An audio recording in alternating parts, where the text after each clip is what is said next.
¿Todos conocen esa película? ¿Sí? ¿Cómo se llama? El Rey León. ¿No? Ahora, ¿ustedes sabían que está inspirada en una obra de Shakespeare? ¿No? Wow, sí dicen que está inspirada en una obra de Shakespeare. Los que conocen las obras de Shakespeare, ¿en cuál podría estar inspirada? Alguna. Son muchas las de Shakespeare, ¿no? Hay un montón de obras que hizo. Ah, muy bien. Hamlet, sí, correcto. En esa tragedia, porque es una tragedia, ¿no? Hamlet. Y el Rey León también representa de alguna forma una tragedia. Es decir, en Hamlet, él debe de vengar la muerte de ¿quién? De su padre. Su padre se le presentó como una especie de fantasma, ¿no? Como una especie de fantasma. ¿Y qué pasa también con Simba? El padre se le presenta como una especie de fantasma. Y luego regresa a recuperar ¿qué? El reino. Así es que mirad, las similitudes son bastante interesantes, ¿no? Así es que entendemos que podría estar traducido lo que Hamlet hizo con el Rey León, con Simba. Bueno, pero no quiero hablar yo de Simba y de todos estos personajes como que ustedes conocen, ¿no? Nala, Timón, Pumba, todos ellos. No vamos a hablar de ellos, sino entender que tanto Hamlet como el Rey León son una tragedia provocada por el poder, ¿sí? Una tragedia provocada por el poder. Cuando vos traducís eso a la vida, o a nuestra vida, entendemos también que el mundo es un reflejo de esa tragedia, ¿o no? El mundo quiere poder. Los grandes y poderosos necesitan de ello para poder vivir, ¿no? Y así es que tanto Hamlet como el Rey León y muchas otras historias o literaturas reflejan lo que nosotros realmente vivimos en la realidad. Un tema o una lucha con el tema del poder, ¿no? Ahora, también alguien más ya hizo un cambio, ya hizo una transformación en esto. Cambió el paradigma. Para mí, ya hubo un cambio de paradigma. ¿Con quién? ¿Quién cambió el paradigma? Jesús. Para mí Jesús hizo un cambio radical en este aspecto del poder. Y hay un texto muy conocido por todos y cada uno de nosotros, y por eso queremos acercarnos justamente en esta mañana al tema de el sirviente supremo, que lo titulamos El sirviente supremo, basado en el libro de Marcos, capítulo 10, versículos 41 al 46. Creo que cuando lo leamos todos vamos a entender que ya es un pasaje conocido. Aparece ahí en pantalla. Miren, dice así: los otros 10, al oír la conversación, se indignaron contra Jacobo y Juan. Es decir, parece que venían hablando de algo. No sé de qué, pero venían hablando de algo. ¿Sí? Bueno, los otros 10, al oír la conversación, se indignaron contra Jacobo y Juan. Es decir, entonces habían 12. ¿Quiénes 12? Los discípulos, ¿no? Así que Jesús los llamó y les dijo: como ustedes saben, los que se consideran jefes de las naciones oprimen a los súbditos y los altos oficiales abusan de su autoridad. ¿No es algo muy actual eso?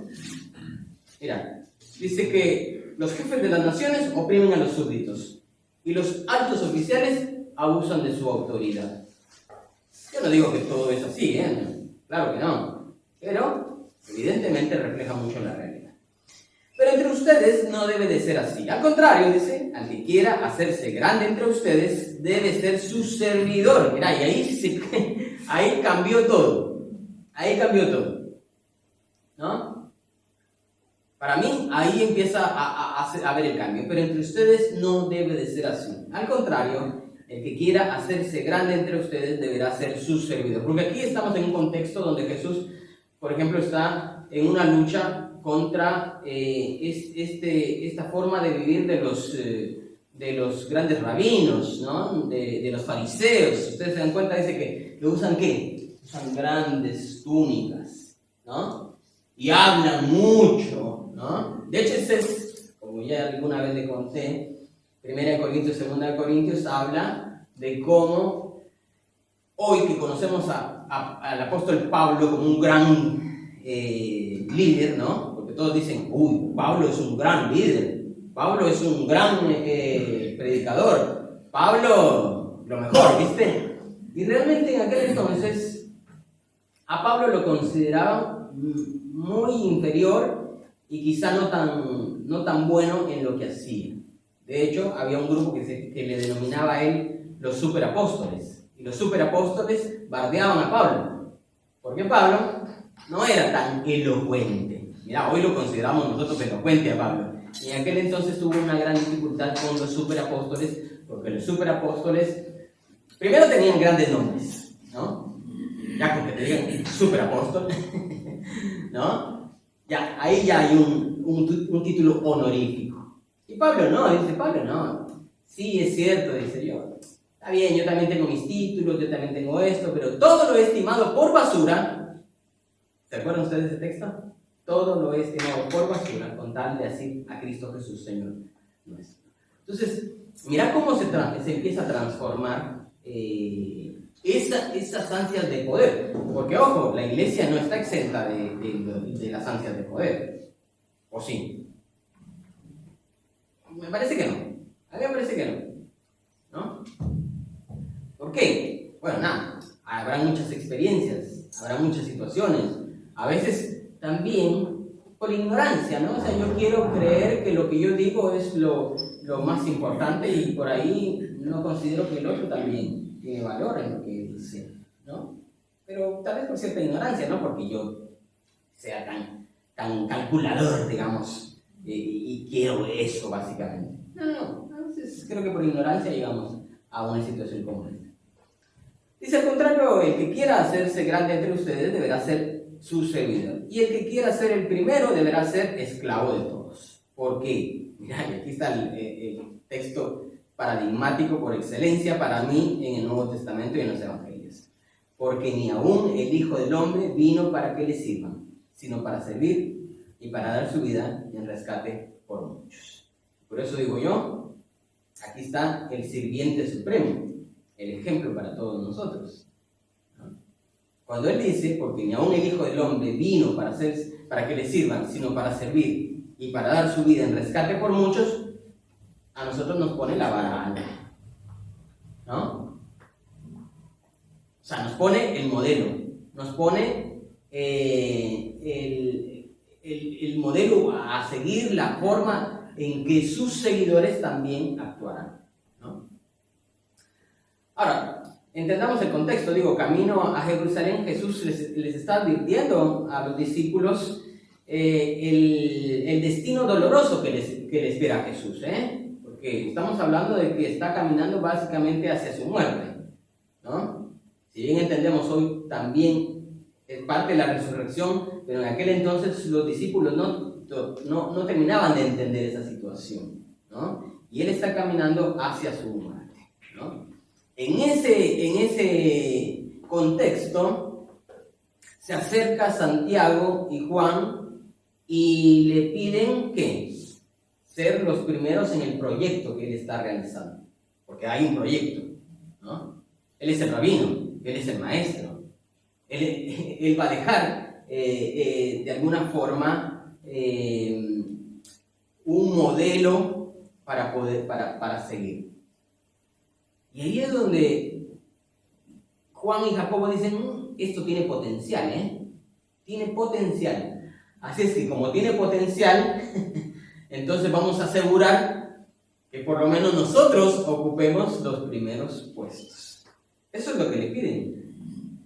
El tema es también que los otros 10 discípulos no es que le dicen, no, pero es que ustedes están equivocados, chicos, no es así la cosa. No. Ellos también como que querían, ansiaban el poder, ¿no? Así es que tanto los 2 como los 10 querían ser los primeros en el proyecto de Jesús, ¿no? Ahora, aquí hay que hacer alguna pregunta un poquito más actual, un poquito más para nosotros. ¿Cómo te enseñaron que era el proyecto de Jesús? ¿No? Creo que todos hemos estado en esta iglesia, en otra iglesia, en estudios bíblicos, vemos los programas en televisión, escuchamos programas de radio, ahora podcast, YouTube, etcétera, ¿no? Entonces, ¿cómo te enseñaron a vos qué era el proyecto de Jesús? Porque dependiendo cómo nos enseñen qué es el proyecto de Jesús, así también vamos a seguir nosotros, vamos a ser modelados, ¿no? Que somos modelados. Reflejan esas enseñanzas que te dan a vos las palabras y el actuar de Jesús en los evangelios. Porque aquí tenemos que entender que nuestro modelo es ¿quién? Es Jesús, ¿no? Y si Jesús es el modelo, entonces tenemos que referirnos a lo que Él hizo y a lo que Él dijo, ¿no? En ese sentido yo soy más inclinado a los evangelios, a leer los evangelios. No digo que no leo todo lo demás, pero digo como punto central los evangelios. Y luego, ¿habrán entendido Santiago, Juan, Pedro y Pablo el proyecto de Jesús en su totalidad? Estamos hablando de los discípulos, ¿no? Y de los apóstoles. ¿Habrán entendido en totalidad? O por ahí, ojo, solo quiero señalar que el Espíritu Santo creo que dirigió a Pablo a responder situaciones que se presentaron en las comunidades. A Pedro también en comunidades en el exilio, digamos, fuera de Jerusalén. ¿Pero habrán entendido en totalidad su proyecto o faltó algo? Hoy nosotros tenemos los evangelios, tenemos las cartas de Pablo, tenemos muchos elementos que por ahí podemos armar algo mucho más claro de lo que es el proyecto de Jesús. Pero en aquel entonces, no sé si lograron entender a cabalidad. Creo que también con el tiempo vamos entendiendo el proyecto de Jesús, me parece, ¿no? No es que lo sepamos todo. Creo que hay cosas que nos va revelando el Señor y el Espíritu paso a paso en la medida que avanza nuestra vida. Por eso creo que siempre hay que tener una reserva ahí de dejar que el Espíritu nos enseñe y no pensar que ya está, que yo tengo todo ya resuelto y dicho por el Señor, ¿no? Ahora, si lo pensamos bien, entonces la petición de Santiago y de Juan no era una súplica, ¿no? Porque dice, Señor, mira, cuando ya todo esté dado, por favor, permite que nosotros seamos los primeros, le dice Juan y Santiago, ¿no? Pareciera una súplica, a veces disfrazamos de súplica nuestro deseo de ambición, ¿o no? Podemos disfrazar de súplica un deseo de ambición. No, Dios, lo que pasa es que para tu honra y tu gloria, este templo va a ser la manzana completa, ¿no? Y por ahí no sé si es para la gloria y honra de Dios o para mi ambición, ¿no? No digo que no pueda ser, digo que Dios nos haga sensibles a saber si realmente es para darle gloria a Él o para mostrar a nosotros una ambición, ¿no? Porque aquí estaba disfrazado, o sea, Santiago y Juan hacen una especie de súplica, pero estaba disfrazado porque realmente era una ambición. ¿Quieren que Jesús los ponga por encima de los demás o no? Realmente es eso. Quiere que los ponga por encima de los demás. Entonces, los otros 10 también parecen querer lo mismo, ¿no? Y cuando estos dos quieren lo mismo y estos 10 quieren lo mismo, en una comunidad, ¿qué pasa? Se rompe la comunión. Porque todos están ambicionando algo. Y entonces ya no hay unidad, ya no hay el mismo sentir, ¿no? Porque como estos quieren algo y aquellos quieren lo otro, o quieren lo mismo y están luchando, creo que se da este aspecto. Por eso digo yo, no podemos desligar nuestra humanidad del ámbito de la iglesia, del ámbito de la familia. Nuestra humanidad tiene este aspecto de a veces caer en situaciones bajas, ¿no? De la ambición, por ejemplo, ¿no? Así es que tenemos que ser muy cuidadosos con eso, ¿no? Ahora, el hecho es tan grave que Jesús los reúne, porque después los reúne, o sea, iban caminando, pero después les dice, miren, vamos, sentémonos a hablar este aspecto, porque ustedes me hicieron esta pregunta, me pidieron aquello, y la verdad que eso no es así. Porque lo que debe de caracterizar él no lo dijo así, digo, lo estamos hablando nosotros. Lo que debe de caracterizar a los seguidores de Jesús es otra cosa, ¿no? No es esa ambición. ¿Por qué? Porque él dice, los romanos tienen esta práctica. Los romanos tienen esta práctica de someter, de hacer sentir de menos a los demás y de poner el peso de su poder a los demás, ¿o no? Era el imperio y hacía lo que le placía, ¿no? Entonces, y aparte que era una especie, era un poder militar, bélico, que se imponía de otra forma. No digo que no tuvieron pensadores, no digo que no invitaron a reflexionar de otras formas, pero al final de todo había un ambiente militar en ese sentido, ¿no? Entonces, los romanos actuaban de esa forma, jefes de pueblos y grandes de la tierra, seguramente se les conocía. Pero dice Jesús, a los seguidores míos no los va a caracterizar eso. ¿Qué los va a caracterizar? El servicio. Tener una actitud de servicio. Mira, ¿cómo así que puedo ser grande sirviendo?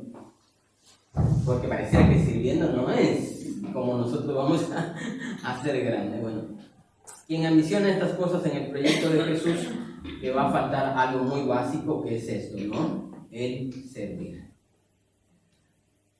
Y siempre tenemos que estarnos pensando, ¿por qué estoy haciendo esto, no? ¿Para quién lo estoy haciendo? Me paro acá porque me da estatus, porque me da renombre, porque me dan likes, ¿no? Ahora todo el mundo vive al paso de los likes, ¿no? Si yo subo una foto y esa foto tuvo 2 likes, no es exitoso. Si tuvo 100 likes, no entre nosotros, ¿no? Porque entre los famosos son de miles de likes, son 1000 likes, 10.000 likes, 20.000 likes. Vamos por los 100.000 likes, dicen algunos youtubers o qué sé yo, de Instagram. Entonces, ¿ves cómo este aspecto va condicionando nuestra vida de tal forma que no es que por ahí vamos siendo condicionados por la ambición del mundo? Y Jesús dice, no, paren un momento, o sea, mis seguidores no van a hacer eso. Mis seguidores tienen que ser caracterizados, ¿por qué? Por el aspecto de servir. Ahora, vamos a hacer una aclaración, porque este aspecto, esto no significa que en una organización, no puedan haber líderes, no puedan haber organizadores, no puedan haber coordinadores, ¿cierto? Porque si por ahí todos hacemos lo mismo, no tiene ningún sentido. Somos como una especie de máquina de producción, ¿no? O sea, todos vamos a hacer exactamente lo mismo. Vamos a hacer sillas, todos vamos a hacer sillas, todos vamos a hacer púlpitos, todos vamos a... No tiene sentido, porque entonces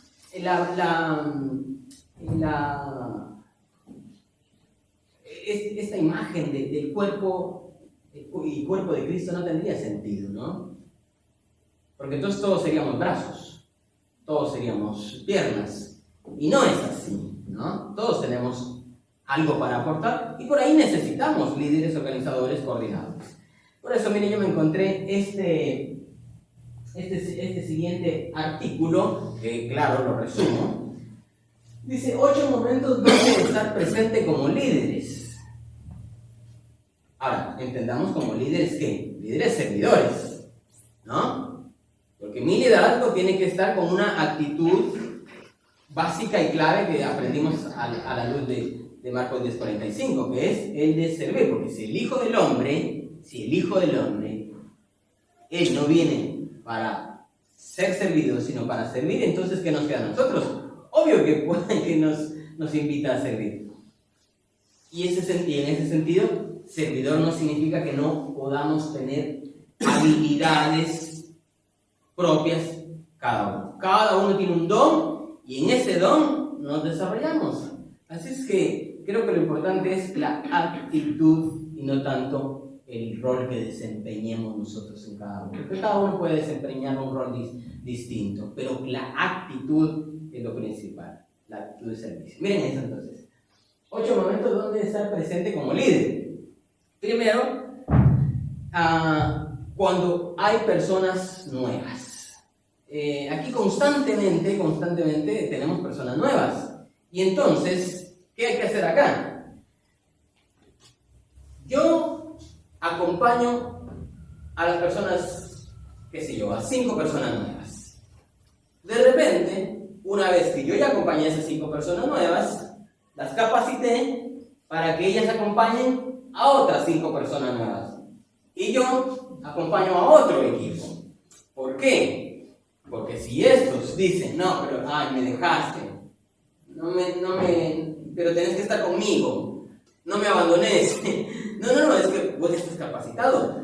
No podés vivir dependiente del pastor, del líder, de alguien, ¿no? No puedes vivir dependiente. Es más, eso se ve en las familias, ¿no? Los hijos también tienen que ser criados de tal forma que en algún momento ya no tengan que estar en dependencia de nosotros.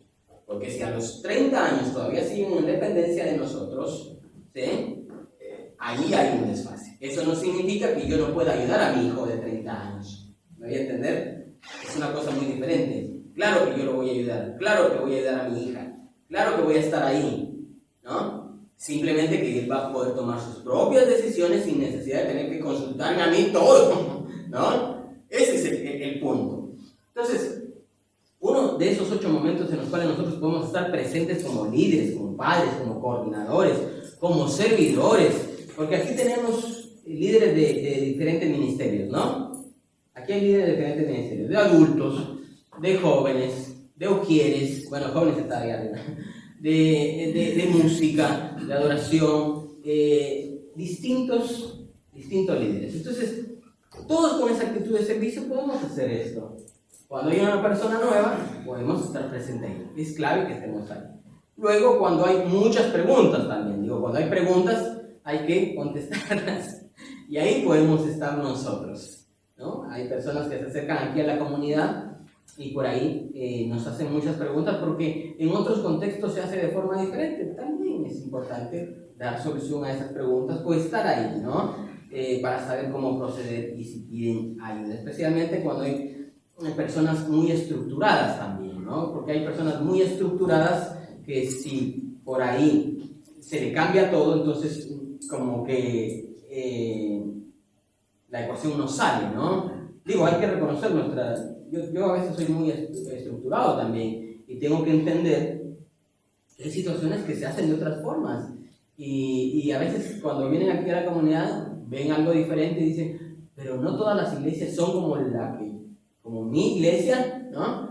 No, hay una multiplicidad de formas, porque la multiforme gracia de Dios es así, es multiforme, ¿no? Hay muchas formas de ser iglesia. ¿Cómo entonces nosotros podemos acompañar también a las personas en alguna necesidad o aquí dentro de la comunidad cuando se aprenden nuevas habilidades, ¿no?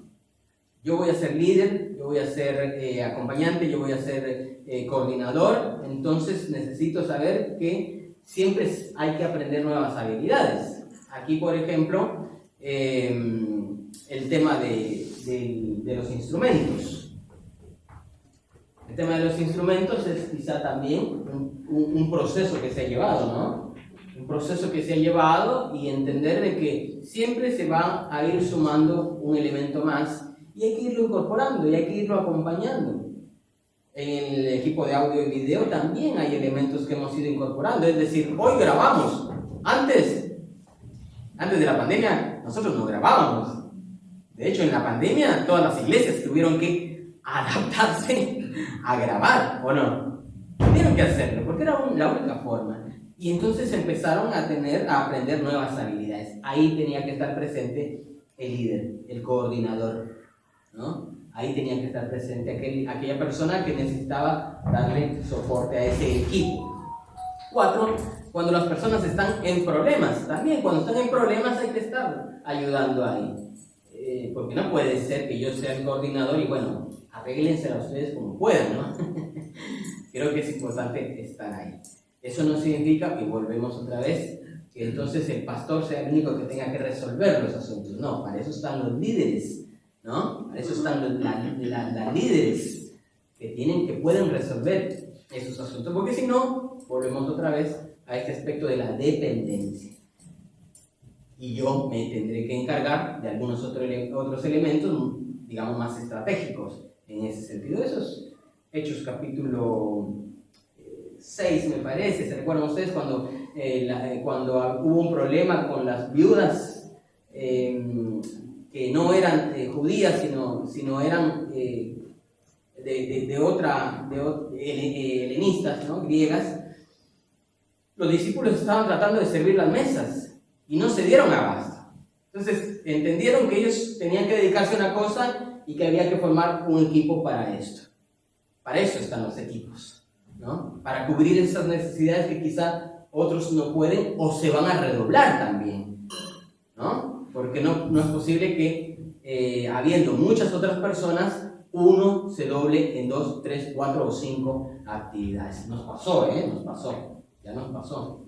Y entonces tuvimos que entender también de que Dios quería que nosotros nos cuidáramos y empezamos a cuidarnos entre nosotros. Si nos veíamos sobrepasados, podíamos dejar alguna actividad. No es pecado dejar alguna actividad, no es pecado eliminar alguna actividad, porque lo importante también está en que nosotros nos cuidemos como cuerpo de Cristo. ¿Me voy a entender? A veces como que por esta idea de cómo estamos sirviendo a Dios, estos cuerpos pueden ser quemados.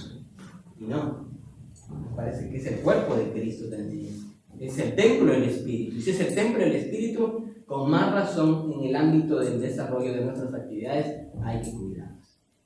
Siguiente, para ir finalizando con esto. Cuando hay que manejar tareas urgentes, también es importante que esté la persona ahí, ¿no? Yo como líder, si hay alguna tarea urgente que no ha sido común, bueno, entonces yo tomo la batuta y trato de ayudar en el equipo. O trato de resolver eso mientras el equipo está resolviendo los asuntos más naturales. Luego, cuando hay que manejar tareas urgentes, cuando se desarrollan nuevos procesos también. Siempre habrá nuevos procesos, cuestiones adicionales donde está bueno estar ahí también. En actividades fuera del contexto conocido. Aquí en actividades fuera del contexto conocido tenemos algunos ejemplos, por decir...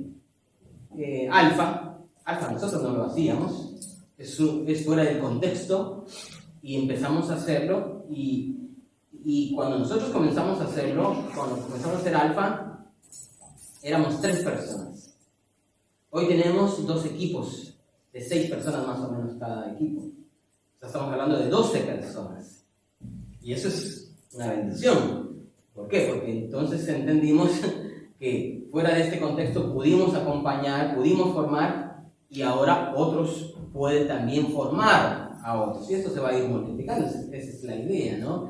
Así es que fuera del contexto conocido también tuvimos Pan para el Mañana, tuvimos el proyecto de deportes, que justamente finalizó este miércoles, que fue toda una bendición, la verdad que, de hecho, miren cómo puede llegar a impactar una actividad como la actividad de Alianza Deportes, porque uno dice, no, los chicos vienen solo a divertirse, vienen solo a jugar y no quieren escuchar de la palabra. Y sí, es cierto, porque los chicos quieren venir a jugar, pero de paso vos les das una palabra de ánimo y de esperanza. De paso esos chicos, tal vez en una necesidad con sus padres, con sus familiares, con sus amigos, escucharon una palabra que les alivió, que les sanó, que les sostuvo, ¿no? Y luego, 30 años después, te dicen, ¿por qué no nos hacen el favor de prestarnos la cancha que queremos ir a recordar el tiempo cuando nosotros estuvimos en esa cancha y nos ayudaron, nos acompañó a la iglesia? Eso pasó. 30 años después un grupo vino y dice, aquí nosotros jugamos. Hicimos hicimos actividades para poner el piso de del SEDECRI, lo que hoy es el SEDECRI. Entonces, mira cómo estos chicos, 30 años después, recuerdan la obra que hizo la iglesia en sus vidas. O sea que todo lo que hacemos nosotros es una semilla, una pequeña semilla, que algún día germinará. Germinará no necesariamente para que estén acá, germinará para que vean el amor de Dios a través de su iglesia. No es para que estén acá. Gloria a Dios que estén acá, obvio con nosotros. Gloria a Dios que vengan para acá con nosotros, que sirvan y que multipliquen lo que nosotros estamos aprendiendo. Pero si no, que haya quedado esa semilla y que estén sirviendo en otro lado, o donde se hayan ido, pues, tal vez salieron del barrio, se fueron a capital, se fueron a otro lado, pero ahí recuerdan la obra de Dios en sus vidas. Ese acto de amor y de servicio que hizo la iglesia. Entonces, para mí, eso es lo mejor que puede haber. Y dice también cuando hay crisis, el último, ¿no? Cuando hay crisis. Sí, a veces no todo es color de rosa en la iglesia, a veces hay crisis económicas, hay crisis de las emociones, ¿no? De lo que le pasa a la comunidad, y ahí hay que estar. Por eso creo yo que los líderes de ministerio que están acá presentes, los coordinadores, son clave para poder acompañar a la comunidad, no solamente el pastor, no solamente las comisiones directivas, cada uno de los líderes. Y luego, como lo estamos aprendiendo todos, también si hay otra persona que yo pueda servirle, que yo pueda animar, y aunque yo no sea líder de ministerio, voy a poder reproducir también ese modelo. Para mí es clave entender eso, ¿no? Y ya para ir finalizando, yo creo que en la iglesia todos hemos de ser servidores, no sabemos, yo creo que no debemos de ser comunidad desde arriba, sino comunidad desde abajo, ¿no? Yo creo que es importante que nosotros entendamos que somos líderes, que estamos aquí para aprender de lo que Jesús nos enseñó, para poder acompañar también nuestros equipos de servicio, nuestros equipos de discipulado, porque cuando vienen las nuevas personas hay que enseñarles esta otra forma de ver. Quizá los que vienen están acostumbrados a ver la iglesia como la iglesia del pastor Oscar, y no es la iglesia del pastor Oscar, es la iglesia del Señor, ¿no? Yo creo que estamos acostumbrados a ver cómo Jesús va quedando por un lado, y empezamos a ver los ministerios de Oscar y Sayuri, ¿no? Es más, el ministerio de Oscar y Sayuri va a ser heredado por su hijo, como que si la iglesia le perteneciera a alguien. La iglesia no le pertenece a nadie, la iglesia le pertenece a Cristo. ¿Y el proyecto de quién es? De Cristo. Yo me sumo al proyecto de Oscar, no. Me sumo al proyecto de la comunidad, no. Me sumo al proyecto de Gaby, no. Me sumo al proyecto de Cristo. Entonces, ahí dejamos todo tipo de ambición que por ahí estuviese oculta también, porque viste que Santiago y Juan tenían ambición oculta y lo disfrazaron de súplica. Y nos puede pasar a nosotros, digo, no estoy criticando a Juan y a Santiago, nos puede pasar a nosotros también. Así es que creo que necesitamos iglesias basadas no en la autoridad, no en el poder, no en la búsqueda de obediencia, sometiendo a la voz del pastor o de los líderes, sino esa iglesia basada en el llamado de Dios para servir, porque si el Hijo del Hombre vino para servir y no para ser servido, entonces ¿quién soy yo para reclamar una iglesia de autoridad bajo mi dominio, ¿no?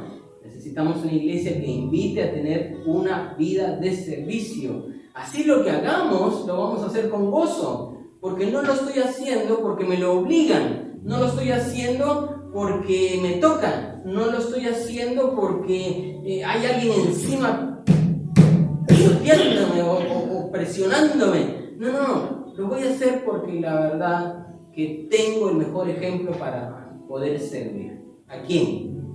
A Cristo.